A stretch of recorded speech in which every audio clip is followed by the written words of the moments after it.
out here and one of my friends said, hey, let's go to DAG. And I'm like, what's DAG? And she's like, well, come on, I'll show you. And I saw people hitting with foam weapons, and hitting people is just a passion. I just go out there and hit people as hard as I can, and if they say I didn't hit them hard enough, hit them harder.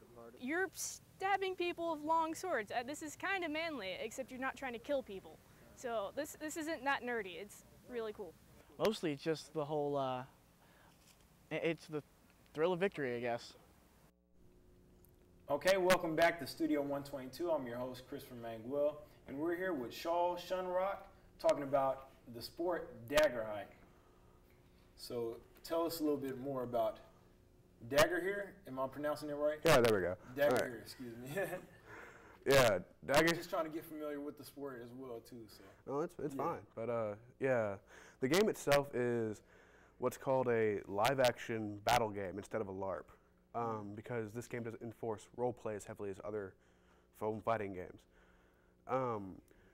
Dagger here is actually an a national-based game that is also a corporation in its own right. It was started in around the 1960s by a man named Brian Weiss, who started it up in New England, and then it eventually spread all over the country. And it's just a fun, engaging game. One thing that sets it apart from other games is that we hit people as hard as we can. Oh, wow. Yeah. Yeah, and I've took this past weekend I saw you guys in action, and it's not for the light heart. I would definitely say that. So as far as I know, you have different characters. Describe a little bit about some of the characters and your character as well. Oh joy. Well, honestly, I wish I had more room to actually portray my character here, but you know, college students. Yeah. But let's see, some of the characters I know. One of them's name is Gorebag. All right, Gorebag's a fun character.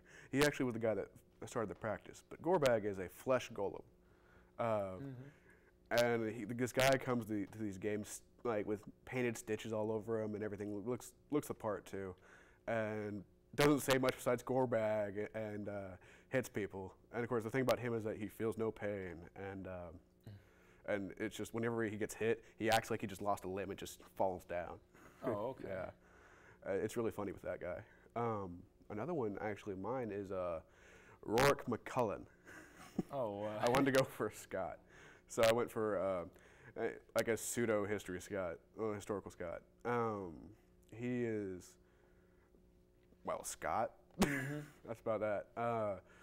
Though, like, he's on a pilgrimage through Scandinavia, so he's like a mixture of Scott and Norse society. I'm actually just bought a Viking-style helmet for my character. It's going to be coming in a couple days. Okay. And so how does the character stay in the game to win the battle? Oh, well, that's actually a difficult question because there really is no winning in this game.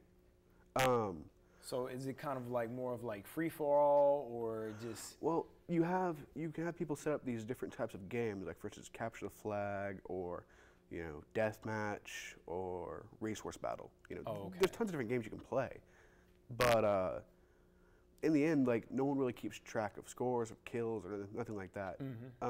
Typically, so winning is an abstract concept in this game. It's mostly just done for the enjoyment and fulfillment of the game. However, there are tournaments where people can win and get stuff by winning, but with a game like this where getting hit, you have to tell them you've been hit and whatnot, it's kind of hard to play fairly.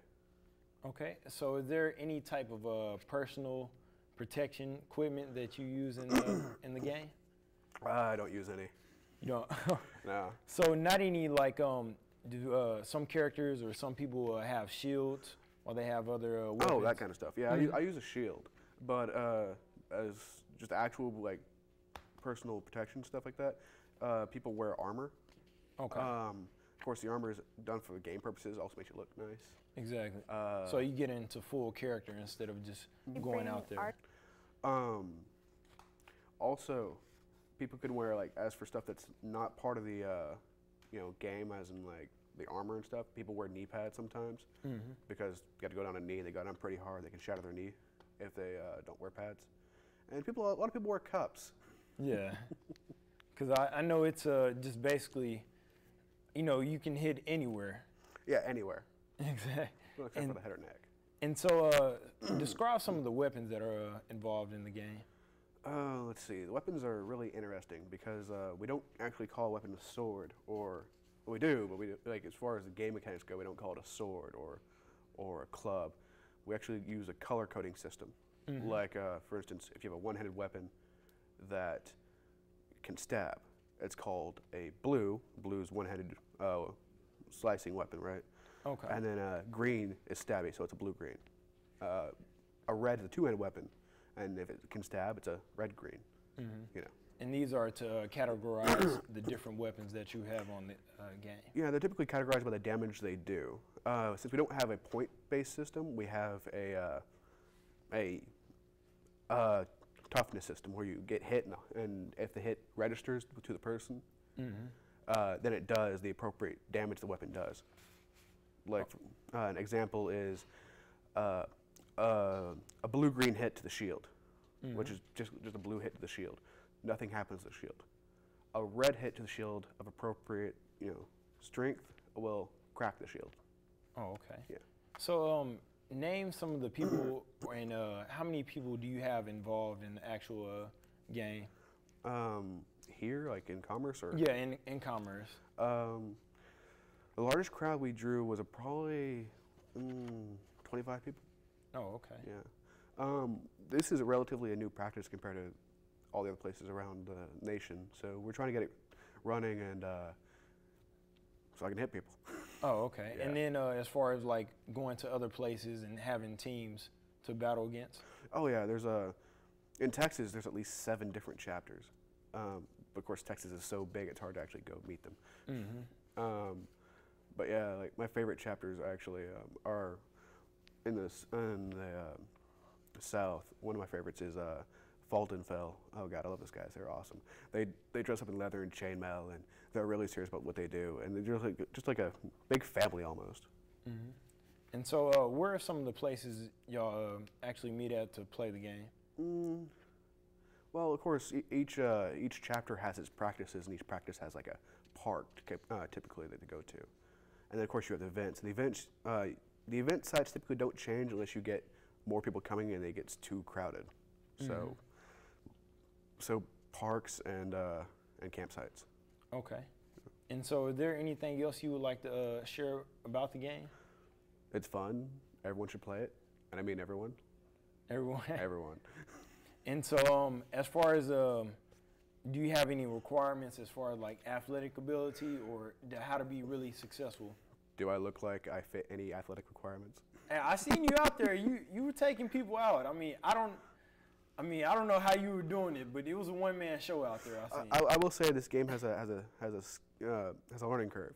Like when you first go out there, no matter how athletic you are, like I've had people come in saying they've done 3 different martial arts, and they say they can take me.